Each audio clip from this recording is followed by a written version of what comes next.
This video is a part of the A to Z series of Python language where I go through all the built-in functions of Python starting with letter V with a description of how to use them. The imported library functions and classes are written using these built-in functions only. So you can consider this as a foundation of the entire Python language. If you have landed directly on this video, you can check out the entire playlist in the iCard above or through the link in the description. Otherwise, watch this video till the end as I will also give real project examples where these functions might be useful wherever I can. My name is Aditya Shenoy from Brainy where I make programming simple and fun. YouTube statistics show that a small percentage of you who watch my videos are actually subscribed to this channel, so if you end up liking this video, please consider subscribing. It's free and you can always change your mind in future. In this video, we are going to discuss the vars function, that is the variables function.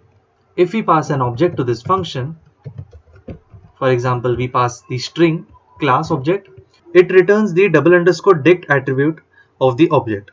This becomes useful when we have to see what all attributes are a part of the module. So the string class contains double underscore rep function, hash function, str, and all other things like encode, replace.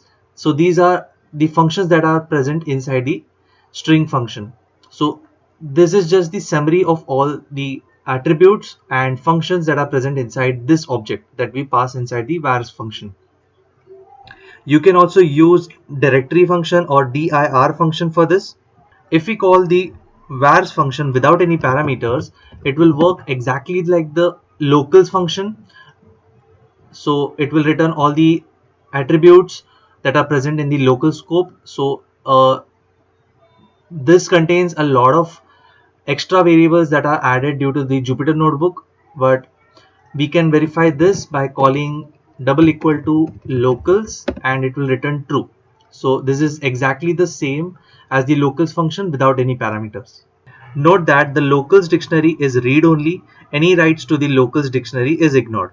So these were all the built-in functions that start with letter V. If you ended up liking this video, please press that like button, comment any feedback that you have for this video or this channel, share this video with your friends. The code that I write in all my videos of this channel is available in my GitHub profile, whose link is in the description. You can connect to me via LinkedIn, whose link is again in the description, and I will see you in the next video.